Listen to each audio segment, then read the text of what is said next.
नमस्कार। जय गुरु जय माँ।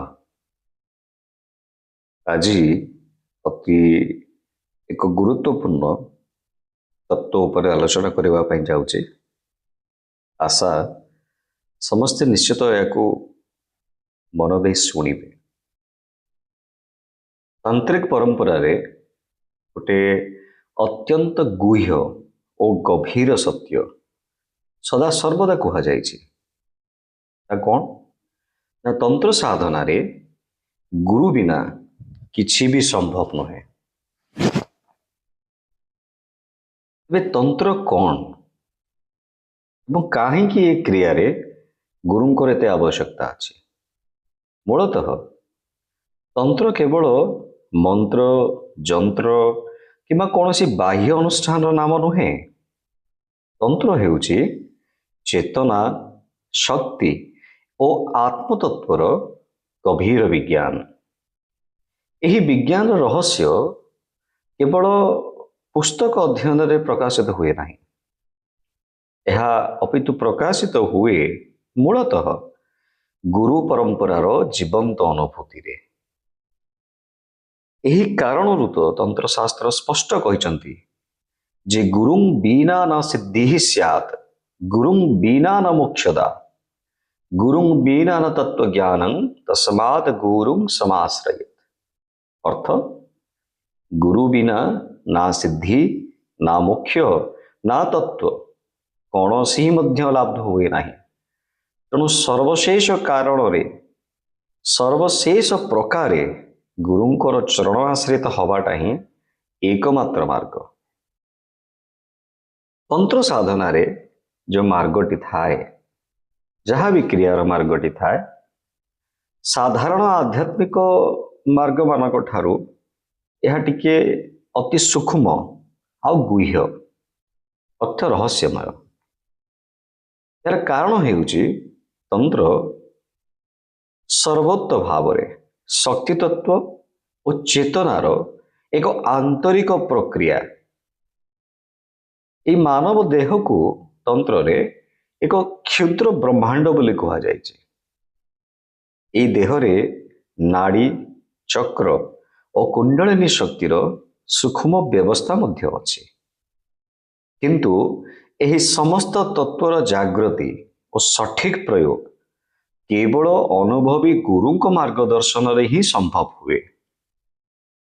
जदि गुरु को निर्देश बिना यही पथरे किए प्रवेश करे, निजे आहरण करिथिबा बा ग्रंथ अध्ययन करिथिबा ज्ञान बलरे यदि अनाधिकार भाव रे किए प्रवेश करने को चेष्टा भी करे बा प्रवेश करे बा अभ्यास करे, तेबे ता मध्यरे कौनसे ना कौनसी समय रे भ्रम अहंकार एवं शक्तिर गोटे असमतुलन अवस्था सृष्टि हब ही हब। तंत्र दृष्टि रे गुरु केवल ज्ञानदाता नुहंती, सेमाने होउचंदी जीवंत तंत्र तत्व।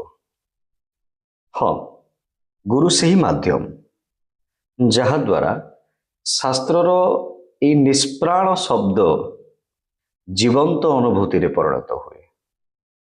सेथिपाई तो परंपरा रे कहा जाइछि गुरुर् ब्रह्मा गुरुर्विष्णु गुरुर्देव महेश्वरः गुरुः साक्षात् परम ब्रह्म तस्मै श्री गुरवे नमः। अर्थ गुरु से ही चेतनार प्रतीक, जेउ चेतनाटी सृष्टि स्थिति और प्रलयर समस्त शक्ति को निज भितर अंतर्निहित करिसंती। सेथिपाई तो गुरुंकर एते जय जयकार। तेबे तंत्र साधना रे आउ एक प्रक्रिया अछि जहाकू मूल आधार बोली ग्रहण करा जाए, एवं ताहा होछि दीक्षा। दीक्षा माने केवल यह नुह जे एक मंत्रटी गुरु कर्णरे प्रदान करते नहीं, ता नुह, ताहा एक बाह्यिक प्रकाश। मूलतः यह एक चेतना संचारर प्रक्रिया। दीक्षा को जदि दीक्षा शब्दटी की जदि आमे विश्लेषण करिबा, शास्त्र रे कहा जाइछि दीयते ज्ञानमत्यंतं हीयते पाप संचयः तस्माद् दीक्षा इति प्रोक्ता सर्वतंत्रेषु गीयते। अर्थ दीक्षा होउची सही प्रक्रिया जहा द्वारा शिष्यंक भितरे ज्ञानर उदय हुए और अज्ञानर नाश घटे। एवं एही दीक्षा द्वारा बा ए दीक्षा प्रणाली द्वारा गुरु शिष्यंक भितरे कुंडलिनी शक्तिर एक सूक्ष्म बीज स्थापन करती। यही तंत्र शास्त्र बा तंत्र दर्शन अनुसार आउ एक गभीर सिद्धांत अच्छी जहां शक्ति संचार क्रिया बोली मध्य कहा जाए। कौन ये शक्ति संचार क्रिया? गुरु एवं शिष्यंक मध्यरे यही शक्ति संचार घटिबा समय रे गुरु कर अनुभूति शक्ति गुरुंक द्वारा अनुभूत शक्ति बा तांकर चेतना स्तर शक्ति शिष्यर चेतना स्तर मध्य प्रवेश करे। बाहर को तो शिष्य जेमती दृश्यमान होउथला सेमती ही दृश्यमान हुए, किंतु तार अंतः चेतना जगत रे एक गभीर परिवर्तन आरंभ हो जाए। तेणुकरी तो कहती जे तंत्र शिक्षा बा तंत्र दीक्षा यह केवल शब्दर प्रचार नुह, यह हूँ चेतनार प्रदान। तंत्र साधना रे गुरु से ही सेतु जो थे शिष्य को सीमित मानवीय चेतना स्तर एक असीम दिव्य चेतना स्तर पर्यंत नहीं जाई परिबे। यह तांकर क्षमता। तांको बिना साधना खाली गोटे क्रिया है कि रही जीवो, आत्म साक्षात्कार पथ हो पारिबनी। सेथिपाई तो आउ एक श्लोक रे गुरुंकर महिमा गान करागला। ध्यान मूलम गुरुर मूर्ति पूजा मूलम गुरु पदम मंत्र मूलम गुरुर वाक्यम मोक्ष मूलम गुरु कृपा। ध्यान पूजा एवं मंत्र शेषरे मोक्ष ये समस्त किछि गुरुंकर अधीनस्थ। तांक स्वरूप को दिव्य चेतनामय स्वरूप को ध्यान करवा ही ध्यान रहस्य। तांकर चरण पादुका को नानाविध उपचार रे पूजा करवाटा ही पूजा उपचार। तांको द्वारा कहा जाइथिबा वाक्य, तांको द्वारा दिया जाइथिबा मंत्र, तांको द्वारा उपदेश करा जाइथिबा कोनोसी भी क्रिया ताहा ही शिष्य पाई मंत्र।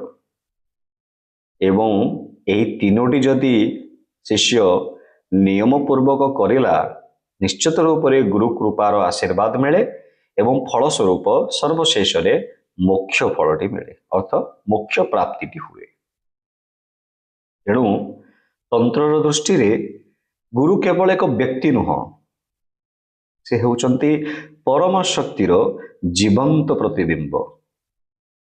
गुरु होउचंती सेही आलोक जो साधकंकर अंतरर थिबा निद्रा को से भंग करी चेतना को जागृत करती। गुरु बिना ना तंत्र अच्छी, गुरु बिना ना ज्ञान अच्छी, गुरु बिना ना मोक्ष अच्छी। सेथिपाई तो एते महान पवित्रतम तंत्र विज्ञान रे गुरु को ही परम तत्व रूप रे ग्रहण करा जायछि। जय गुरु, जय गुरु, जय गुरु, जय मां, जय मां।